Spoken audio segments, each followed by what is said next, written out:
থেমে থেমে জ্বলে ওঠা হিন্দু মুসলিম সংঘাতের 200 বছরের ইতিহাস, কখনো গুজরাট কখনো দিল্লি। হিন্দুরা মারছে আর মুসলমানেরা মরছে। বাঁচা মরার এই লড়াইয়ের মধ্য দিয়ে কাটছে ভারত উপমহাদেশের হিন্দু মুসলিম দ্বিজাতীয় সম্পর্ক। দর্শক, শান্তির পথে হেঁটেছে একদল, আরেক দল অশান্তির আগুন জ্বালিয়ে অশান্ত করেছে এই জনপদ। ভারতের ধর্মান্ধ হিন্দুত্ববাদের সাম্প্রদায়িক থাবায় বারবার আক্রান্ত হয়েছে, তারপরেও অসাম্প্রদায়িক থেকেছে উপমহাদেশের মুসলমানেরা। ঊনবিংশ, বিংশ কিংবা একবিংশ শতাব্দীর ইতিহাসের পাতায় পাতায় ছড়িয়ে ছিটিয়ে আছে মুসলমানদের তাজা রক্ত। নেতাজি সুভাষ বসু কিংবা দেশবন্ধুর মতো সত্যিকারের কিছু ভগবানের দেখা মিললেও ইন্দিরা থেকে নরেন্দ্র মোদী কিংবা নেহেরু থেকে নরসীমা রায়ের মতো নরপশুরাই ভারত উপমহাদেশ বেশিরভাগ সময় শাসন করেছে। শাসনের নামে শোষণে মুসলমানদেরকে কতটা নিষ্পেষণ সহ্য করতে হয়েছে তার অজানা কিছু ইতিহাস নিয়ে আজকের পর্ব। আপনাদের সাথে আছি আমি ইলিয়াস হুসাইন।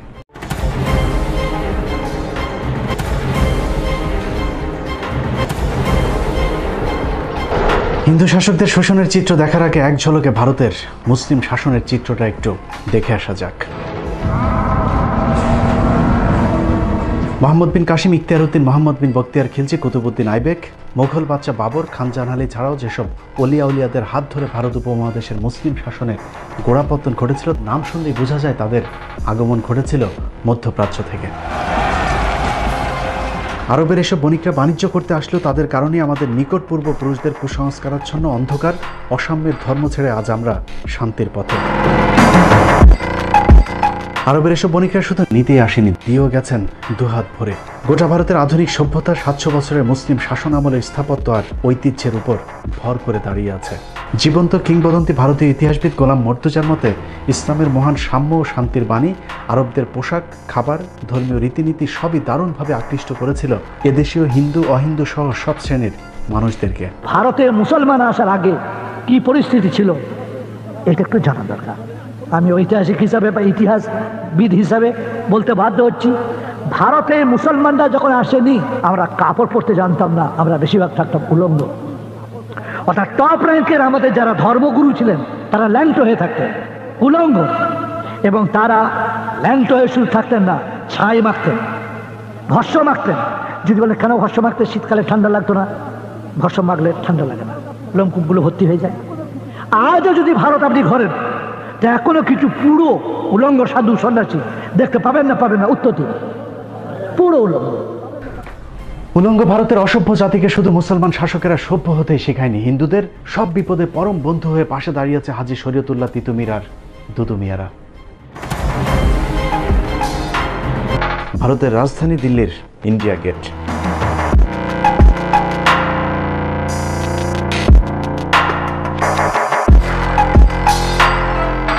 ভারতীয় ইতিহাসের সাক্ষী ইন্ডিয়া গেটের বুক জুড়ে খোদাই করা আছে প্রায় 92,353 জন শহীদের নাম, যার মধ্যে মুসলিম শহীদের সংখ্যা প্রায় 62,945 জন। তারপরেও ইতিহাস বিকৃতির মধ্য দিয়ে মুসলিম নায়কদেরকে হিন্দুদের চোখে সবচেয়ে খলনায়ক বানানো হয়েছে। কথায় কথায় উগ্র হিন্দুরা যাদেরকে পাকিস্তানে চলে যাবার কথা বলে, সেই মুসলিম বীরদের বীরত্বের চিত্রটা দেখলেই পরিষ্কার হয়ে যাবে আসলে ভারত উপমহাদেশে মুসলমানদের অবদান কি। বাংলাদেশের স্বাধীন নবাবের সময় ভারত পরাধীন হয়েছিল তিনাকে দিয়ে শুরু করি। ভারতের স্বাধীনতা রক্ষায় প্রথম শহীদের নাম নবাব সিরাজউদ্দৌলা, যিনি একজন মুসলিম। মির্জাফরের বিশ্বাসঘাতকতায় 1757 সালের 23শে জুন পলাশীর যুদ্ধে নবাব সিরাজউদ্দৌলার পতনের পর যিনি ইংরেজদের বিরুদ্ধে প্রথম অস্ত্র হাতে তুলে নিয়েছিলেন, তিনি মীর জাফরেরই জামাতা মীর কাসিম, তিনিও একজন মুসলমান। 1764 সালে বক্সারের যুদ্ধে মীর কাসিমের পরাজয়ের মধ্য দিয়ে মুসলিম শাসনের পরিসমাপ্তি ঘটে, আর সেই সাথে ডুবে যায় ভারত উপমহাদেশের স্বাধীনতার শেষ আলোটুকু।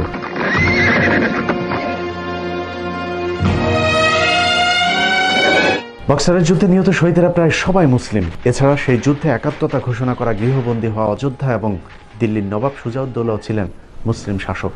এরপরই 1765 সালে ব্রিটিশদের দীর্ঘ প্রতীক্ষিত দেওয়ানির সুবিধা লাভ করার পর শুরু হয় 200 বছরের অত্যাচার আর নির্যাতনে ভরা শাসনের নামে ইংরেজদের শোষণ।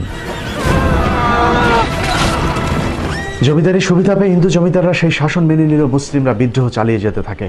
নবাবী শাসন আমলে মাইনা হিসেবে রাজ্যের সৈনিকদের যেসব লাখেরাজ সম্পত্তি দেওয়া হয়েছিল, ইংরেজরা শুরুতেই সেই সম্পত্তি কেড়ে নেয়, যার ফলে এসব সৈন্যরা নিঃস্ব ফকির হয়ে যে আন্দোলন শুরু করেছিল তাকে ইতিহাসে বলা হয় ফকির বিদ্রোহ।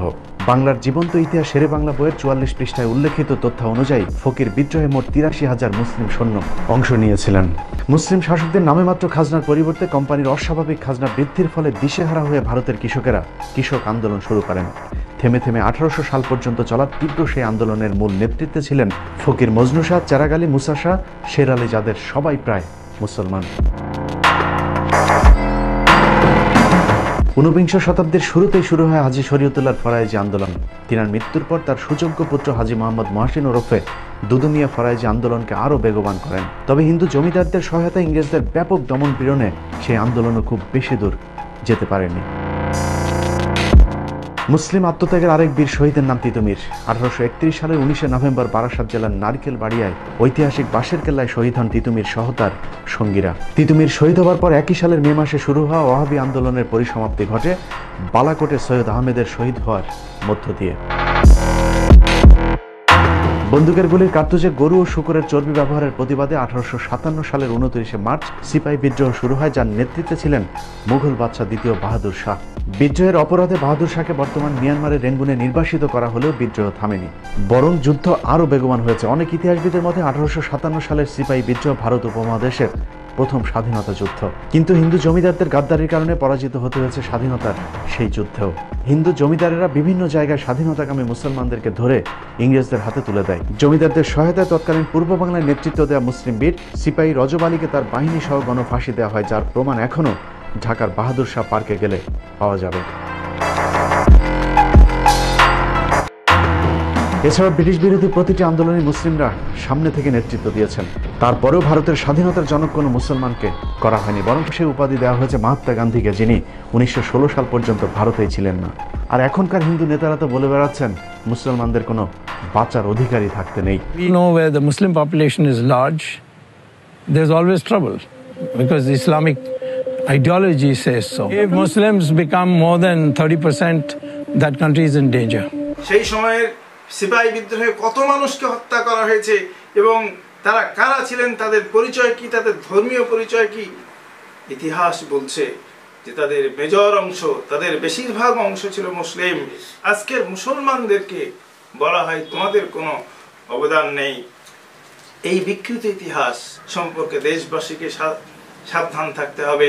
কখনো কি চিন্তা করেছেন সম্রাট বাবর, শাহজাহান আর আওরঙ্গজেবদের 700 বছরের শাসন আমলের পরেও কেন হঠাৎ করেই মুসলমানদের এত অধপতন হলো, আর কেনই বা হিন্দুদের অস্বাভাবিক এমন উত্থান হলো ভারতবর্ষে? 1757 থেকে 1857, 100 বছর ইংরেজরা মেরেছে, মুসলিমরা মরেছে। আর সুযোগ সন্ধানী হিন্দু ব্রাহ্মণরা পেয়েছে শিক্ষা, চাকরি, আর সেই সাথে মুসলিমদের কাছ থেকে ইংরেজদের কেড়ে নেয়া জমিদারি। ভারতের মহারাষ্ট্র সরকার প্রকাশিত ভারতীয় সংবিধানের জনক বিআর ডক্টর আম্বেদকর রচনাবলীর 8ম খণ্ডের 305 নম্বর পৃষ্ঠায় উল্লেখ করা হয়েছে 1812 সাল থেকে 1814 সাল পর্যন্ত ইংরেজরা একটি জরিপ করে দেখেন কাদেরকে এদেশে কুকুরের মতো ব্যবহার করা যাবে। সেই রিপোর্ট অনুযায়ী ব্রাহ্মণদের সবচেয়ে প্রভুভক্ত হিসেবে উল্লেখ করা হয়। রিপোর্টের একটি গুরুত্বপূর্ণ উক্তি ঠিক এই রকম: in most part of the country the Brahmin and the beggar are the synonymous. অর্থাৎ ব্রাহ্মণরা এতটাই তেলবাদ ছিল যে তাদেরকে ভিক্ষুকের সাথে তুলনা করা হয়েছিল। এভাবেই কুকুরের মতো হিন্দুরা ইংরেজ মনিবদের কাছে যেতে থাকে, আর মুসলমানদের সাথে ইংরেজদের বাড়তে থাকে দূরত্ব। কিন্তু ব্যাক টু ব্যাক মুসলিম বিদ্রোহে দিশেহারা ইংরেজরা চিন্তা করলো ভারতের টিকে থাকতে হলে মুসলমানদেরকে শিক্ষা ও চাকরিতে টানতে হবে। লর্ড ম্যাকুলের নেতৃত্বে 1854 সালে একটি শিক্ষা কমিশন গঠন করা হয়। কমিশনের পরামর্শ অনুযায়ী 1858 সালে ব্রিটিশ সম্রাজ্ঞী মহারানী ভিক্টোরিয়া শিক্ষা কমিশনকে হিন্দু মুসলিম সবাইকে সমানভাবে শিক্ষা ও চাকরিতে সুযোগ দেবার আদেশ দেন। মুসলমানদের একাংশ নারীর সে সিদ্ধান্ত মেনে নিলে ভারত উপমহাদেশে শুরু হয় নতুন আরেক অধ্যায়ের। মুসলিমরা যখন হিন্দুদের স্বার্থপরতা বুঝে নিজেরাও শিক্ষা, চাকরির সুবিধা নিতে রাজি হয়, তখনই একে একে বের হতে থাকে হিন্দুদের আসল হিংসাত্মক চরিত্র। বিদ্যালয়গুলোতে মুসলিম ও নিচু বর্ণের হিন্দুরা পড়াশোনা করতে চাইলেও সেখানে বাধা দেয় হিন্দু ব্রাহ্মণরা। ব্রাহ্মণদের এই বৈষম্য দেখে জাস্টিস স্যার সৈয়দ আমির আলী 1857 সালে বেসরকারিভাবে মুসলিমদের জন্য অ্যাংলো মোহামেডান স্কুল প্রতিষ্ঠা করেন, যেখানে মুসলমানদের পাশাপাশি হিন্দু নিচু বর্ণের মানুষদেরকেও পড়াশোনার সুযোগ দেওয়া হয়। আর এতেই আরও ক্ষিপ্ত হয়ে ওঠে হিন্দু ব্রাহ্মণরা, কারণ সে সময় নিচু জাতের হিন্দুদের জন্য বিদ্যা অর্জন তো দূরের কথা, ধর্মীয় গ্রন্থ ছুঁয়ে দেখাও নিষিদ্ধ ছিল। মুসলমানদের শায়েস্তা করতে 1885 সালে হিন্দুরা জাতীয় কংগ্রেস নামে প্রথম ধর্মের ভিত্তিতে সাম্প্রদায়িক একটি রাজনৈতিক সংগঠন গড়ে তোলে। আর সেই সংগঠন থেকে মুসলমানদের শিক্ষার বিরুদ্ধে তীব্র আন্দোলন শুরু করে হিন্দু ব্রাহ্মণরা। পাল্টাপাল্টি অবশ্য নিজেদের শিক্ষার অধিকার রক্ষায় সৈয়দ স্যার আহমেদ আলীগড়ে গড়ে তোলেন Anglo Indian Mohammedan educational association, যা পরবর্তীতে মুসলিম লীগ নামে রাজনৈতিক দলে আত্মপ্রকাশ করে। কিন্তু আগে থেকে শিক্ষায় এগিয়ে থাকা সংখ্যাগরিষ্ঠ হিন্দুদের হিংসাত্মক তৎপরতার সাথে পেরে ওঠা যাচ্ছিল না, যার ফলে বাধ্য হয়ে পূর্ববঙ্গের মুসলিম নেতা নওয়াব স্যার সলিমুল্লাহ, শেরে বাংলা একে ফজলুল হক, নবাব ভিকারুল মুলকরা বঙ্গভঙ্গের দাবি তোলেন। দাবি মেনে লর্ড কার্জন ঢাকাকে রাজধানী রেখে 1905 সালে বঙ্গভঙ্গ করলে পূর্ব বাংলার মুসলমানেরা এগিয়ে যেতে থাকে। পরের 6টি বছর হিন্দুদের ভয়ঙ্কর এক রূপ দেখেছে ভারতীয় উপমহাদেশ। হিন্দুদের ব্যাপক বিক্ষোভের পর 2011 সালে বঙ্গভঙ্গ রদ করা হলো। পূর্ব বাংলার মুসলিম নেতা নবাব স্যার সলিমুল্লাহ ঢাকাতে অন্তত একটি বিশ্ববিদ্যালয়ের দাবি তোলেন। লর্ড হার্ডিঞ্জ সেই দাবি মেনে নিলে হিন্দুরা সেটারও বিরোধিতা করেন, আর যার নেতৃত্বে ছিলেন আমাদের সবার প্রিয় রবীন্দ্রনাথ ঠাকুর। রবীন্দ্রনাথের নাম শুনে অনেকেরই কপাল হয়তো মাথায় উঠতে পারে, কিন্তু ইতিহাস কখনো মুছে ফেলা যায় না। মুসলিম শিক্ষা এবং ঢাকা বিশ্ববিদ্যালয়ের বিরুদ্ধে রবীন্দ্রনাথের নেতৃত্বে ব্যাপক সেই আন্দোলনের অংশ হিসেবে 1912 সালে কলকাতার গড়ের মাঠে বিশাল এক জনসভার ডাক দেওয়া হয়। সেই জনসভায় রবীন্দ্রনাথ ঠাকুর, ঈশ্বরচন্দ্র বিদ্যাসাগর এবং RSS সমর্থিত রাজনৈতিক দল হিন্দু মহাসভার প্রতিষ্ঠাতা সভাপতি শ্যামাপ্রসাদ মুখার্জির পিতা আশুতোষ মুখার্জির নেতৃত্বে হিন্দুদেরকে সাম্প্রদায়িকভাবে খেপিয়ে তোলা হয়। ঢাকা বিশ্ববিদ্যালয় প্রতিষ্ঠার বিরুদ্ধে সশস্ত্র সে আন্দোলনে ব্রিটিশ আমলাদের খুন করার পাশাপাশি হিন্দুদের 7 জন সন্ন্যাসী আত্মাহুতি দেয়। যদিও এসব ঘটনাকে বানোয়াট বলে দাবি করে ভারতীয় অনেক এদেশীয় দালাল। যে মিটিংয়ে রবীন্দ্রনাথের বিরোধিতা করার কথা বলা হয়, এটা নিয়ে গবেষণা করে দেখা গেছে যে রবীন্দ্রনাথ তখন পূর্ব বাংলায় ছিলেন, তিনি কলকাতাতেই ছিলেন না 2 দিন। তো কাজেই আপনার এগুলো সব মিথ্যাচার। এবার ভারতীয় হিন্দুদের মুখে শোনা যাক কলকাতার গড়ের মাঠের সেই জনসভায় রবীন্দ্রনাথ ছিলেন কিনা। সেই গড়ের মাঠে 1912 সালের মার্চ মাসে গড়ের মাঠে সেই মিটিংয়ের এর থেকে অনেক বড় ডায়াস হলো, তার সভাপতি হলেন বিশ্বকবি রবীন্দ্রনাথ ঠাকুর। কিসের জন্য মিটিং জানেন? মিটিংটা হলো ইংরেজ গভর্নমেন্ট তখন প্রস্তাব দিয়েছে ঢাকাতে একটা ইউনিভার্সিটি করবে, বিশ্ববিদ্যালয় ঢাকাতে, তখন কলকাতায় আছে। সেখানে প্রস্তাব পাশ হচ্ছে ঢাকাতে যেন বিশ্ববিদ্যালয় ইংরেজ গভর্নমেন্ট না করে। কেন বলেন তো? সেখানে বিশ্ববিদ্যালয় হলে মুসলমানরা লেখাপড়া শিখবে। কারো মুখের কথা বিশ্বাস না করলেও চলবে। 1912 সালের 18 মার্চ গড়ের মাঠের সেই জনসভায় সভাপতি ছিলেন রবীন্দ্রনাথ নিজে, যার প্রমাণ কলকাতা ইউনিভার্সিটি রিপোর্ট B4-এর 130 নম্বর পৃষ্ঠায় সংরক্ষিত সভাপতির ভাষণ। রবীন্দ্রনাথের ঐতিহাসিক সেই ভাষণের একটি জায়গায় তিনি বলেছিলেন, চাষার ছেলেরা যদি বিশ্ববিদ্যালয়ে পড়ে তাহলে ক্ষেত খামারে কামকাজ করবে কারা। শুধু এটাই নয়, শ্রী নীরজ চৌধুরীর the autobiography of unknown India বইয়ের তথ্যানুযায়ী রবীন্দ্রনাথ মুসলিমদের বিদ্রুপ করে বলতেন, মুসলমানরা হচ্ছে লাইভ স্টক, গৃহপালিত পশু। কিন্তু সেই ইতিহাস এখন আর কেউ পড়ে না। 1971-এর পর বদলে যায় সবকিছু। চরম মুসলিম বিদ্বেষী রবীন্দ্রনাথ এখন আমাদের প্রাণের কবি। দুর্গাকে উদ্দেশ্য করে যার লেখা কবিতাটাই এখন আমাদের জাতীয় সঙ্গীত। হিন্দুদের মা দুর্গাকে নিয়ে লেখা যে কীর্তনকে আমরা জাতীয় সঙ্গীত হিসাবে গেয়ে থাকি, সেটার মূল গান 25 লাইনের। 1905 সালে লেখা একটি গানকে হাস্যকরভাবে 1971 সালে স্বাধীন হওয়া একটি দেশের জাতীয় সঙ্গীতের স্বীকৃতি দেওয়া হয়। উইকিপিডিয়ার তথ্য অনুযায়ী যে গানের সুর আবার চুরি করা হয়েছিল গগন হারকরা নামের এক লোকসঙ্গীতের শিল্পীর গাওয়া গান থেকে।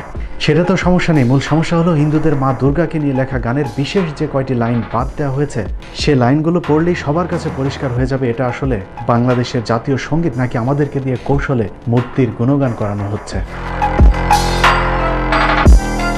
71-এর পর রবীন্দ্রনাথ, ঈশ্বরচন্দ্রদের মতো এরকম অনেক মুসলিম বিদ্বেষীদেরকে আমাদের ইতিহাসে সুপ্রতিষ্ঠিত করা হয়েছে, অথচ যাদের কারণে আমরা আজ আলাদা ভূখণ্ডে বিদ্যা অর্জন করার সুযোগ পেয়েছি, সেই সব নায়কদেরকে আমাদের চোখে করা হয়েছে খলনায়ক। আজকের ঢাকা বিশ্ববিদ্যালয় প্রতিষ্ঠায় যাদের অবদান সবচেয়ে বেশি, তাদের দুজনের মধ্যে একজন নবাব স্যার সলিমুল্লাহ, জিনার দান করা 600 একর জমির উপর দাঁড়িয়ে আছে আজকের ঢাকা বিশ্ববিদ্যালয় এবং বুয়েট। স্যার সলিমুল্লাহর নাম নিভু নিভু করে আমাদের ইতিহাসে জ্বললেও মুছে গেছে আরেক মহামানব মোহাম্মদ আলী জিন্নার নাম। 1971 সালের আগ পর্যন্ত মোহাম্মদ আলী জিন্নার নামে থাকা জিন্না হলটিও এখন বদলে হয়েছে সূর্য সেন হল, অথচ এই সূর্য সেন বঙ্গভঙ্গ এবং ঢাকা বিশ্ববিদ্যালয় প্রতিষ্ঠার ঘোর বিরোধী ছিলেন। আর জিন্নাহ হচ্ছে সেই ব্যক্তি যিনি বড় লাটের কাছে হিন্দুদের 18 বার প্রবল আপত্তি সত্ত্বেও ঢাকা বিশ্ববিদ্যালয় বিল আইন পরিষদে পাশ করানোর জন্য ইম্পেরিয়াল লেজিসলেটিভ কাউন্সিলে যুদ্ধ করেছিলেন। ভারতের বিখ্যাত লেখক শৈলেশ কুমার বন্দ্যোপাধ্যায়ের লেখা জিন্নাহ পাকিস্তান নতুন ভাবনা বইয়ের 26 নম্বর পৃষ্ঠার তথ্য অনুযায়ী 1971 খ্রিস্টাব্দে জিন্নাহ ইম্পেরিয়াল লেজিসলেটিভ কাউন্সিলে যে ঐতিহাসিক বক্তৃতা দিয়েছিলেন তার মধ্যে ঢাকা ও পাটনা বিশ্ববিদ্যালয় বিল অন্যতম। জিন্নাহর সেই বিলের উপর ভিত্তি করে 1921 সালে প্রতিষ্ঠিত হয় প্রাচ্যের অক্সফোর্ড খ্যাত ঢাকা বিশ্ববিদ্যালয়। শুধু ঢাকা বিশ্ববিদ্যালয় নয়, জিন্নাহর কারণে বাংলাদেশ ও পাকিস্তানের মুসলিমরা আজ আলাদা ভূখণ্ড পেয়েছে। তা না হলে আমাদেরকেও হয়তো কাশ্মীর, হায়দ্রাবাদ কিংবা দিল্লির মুসলমানদের মতো ভাগ্যবরণ করতে হতো। এভাবেই ভারতীয় দালালেরা বাংলাদেশের বুক থেকে একের পর এক দেশপ্রেমিক মুসলমানদের নাম মুছে ফেলার ষড়যন্ত্র করছে। মুক্তিযুদ্ধের বিজয়ের মুহূর্তে ভারতীয় জেনারেল অরোরাকে রাখা হলেও রাখা হয়নি বাংলাদেশের সর্বাধিনায়ক জেনারেল ওসমানী কিংবা কোনো সেক্টর কমান্ডারকে। স্বাধীনতার পর থেকে ভারত বাংলাদেশের উপর দাদাগিরি চালাতে থাকে। ভারতের লুটপাটের যে যখন বাধা দিয়েছে তাকেই গুম করা হয়েছে। 1972 সালের এপ্রিলে ভারতীয় বাহিনী বাংলাদেশ ছেড়ে গেলেও বাংলাদেশকে তারা সবসময় নিয়ন্ত্রণ করেছে। যখন যে রাজনীতিবিদ তাদের বিপক্ষে কাজ করেছে তাকেই করুণভাবে হত্যা করা হয়েছে। অভিযোগ আছে বঙ্গবন্ধু হত্যাকাণ্ড ভারতের পরোক্ষ মদত ছিল। যুদ্ধের পর বাংলাদেশের উপর ভারতের একক আধিপত্য মেনে না নেওয়া, বিভিন্ন দেশ থেকে আসা ত্রাণের হিসাব চাওয়া, এপ্রিলের মধ্যে ভারতীয় সেনাবাহিনীকে বাংলাদেশ ছাড়তে বাধ্য করা এবং ভুট্টোকে রাষ্ট্রীয় অতিথি হিসেবে বাংলাদেশে আনা সহ বেশ কয়েকটি বিষয়ে শেখ মুজিবের সাথে ভারতের সম্পর্কের টানাপোড়েন হয়। যে কারণে 15 আগস্টের সেনা বিদ্রোহের বিষয়টি ভারতীয় হাইকমিশন দিল্লিকে জানালেও মুজিবকে কেউই অবগত করেনি। অন্যদিকে কূটনৈতিকভাবে বাংলাদেশকে অনন্য উচ্চতায় নিয়ে যাওয়া বাংলাদেশের ইতিহাসের সবচেয়ে জনপ্রিয় রাষ্ট্রনায়ক জিয়াউর রহমানকে হত্যা করা ভারতের জন্য বাধ্যতামূলক হয়ে ওঠে। কারণ দেশের ব্যাপক উন্নয়ন এবং ভারতকে টপকে শহীদ জিয়াউর রহমানের বিশ্ব নেতা হয়ে ওঠা ভারতের জন্য ছিল চক্ষুশূল। যে কারণে শহীদ প্রেসিডেন্ট জিয়াউর রহমান হত্যাকাণ্ডে ভারতের সরাসরি জড়িত থাকার জোর গুঞ্জন রয়েছে। একই ভাগ্যবরণ করতে হয়েছে জামাত ইসলামীকে। 1971 থেকে আজ পর্যন্ত ধারাবাহিকভাবে ভারত বিরোধিতায় কাল হয়ে দাঁড়িয়েছে দলটির। যে কারণে জামায়াতের সিনিয়র নেতাদের পাশাপাশি মাওলানা দেলোয়ার হোসেন সাইদি এবং শহীদ কাদের মোল্লাকেও ফাঁসানো হয়েছে। অথচ 71 সালে শহীদ কাদের মোল্লা বিশ্ববিদ্যালয়ের প্রথম শ্রেণীর একজন শিক্ষার্থী। তার মতো সরল লোক আর ভালো লোক খুব এই পৃথিবীতে কমই আছে। এছাড়াও বিএনপি নেতা ইলিয়াস আলী, সালাউদ্দিন আহমেদ সহ অসংখ্য রাজনৈতিক নেতাদেরকে ভারত তাদের স্বার্থে গুণ করেছে। শুধু রাজনৈতিক নেতা নয়, সেনাবাহিনীর দেশপ্রেমিক অফিসারদেরকেও পিলখানায় কথিত বিদ্রোহের নামে পরিকল্পিতভাবে হত্যা করা হয়েছে।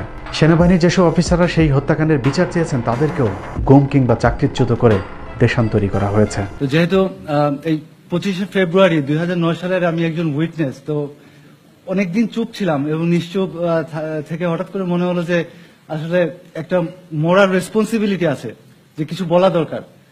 এটলিস্ট কিছু যেগুলো দেখেছি এগুলো যদি না বলি তো একটা সময় আসবে যখন এই ধরনের লোকের সংখ্যা কমে যাবে। যে এক্সপিরিয়েন্স আমরা ইতিমধ্যে বিভিন্ন ঘটনা থেকে আমাদের দেশে আমরা পেয়েছি। এখানে আসলে ইনভেস্টিগেশনের আর কিছু বলার নাই। 11,000 পাতার ইনভেস্টিগেশন পরে আসছে, এমন 800 পাতায় না সামথিং, অনেক কিছুই জমা দেওয়া হয় নাই। অনেকগুলো হার্ড এভিডেন্সই ডিনাই করা হয়েছে। অনেকের সিসিটিভি ফুটেজ আছে, যে সিসিটিভি ফুটেজ গুলা সিডি বা কেস ডায়েরি দেওয়া হয় নাই।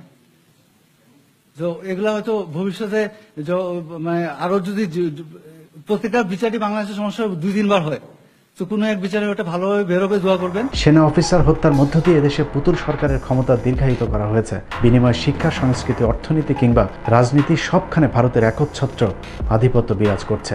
ভারত বিরোধী কথা বলা এখন আমাদের জন্য সবচাইতে স্পর্শকাতর বিষয়।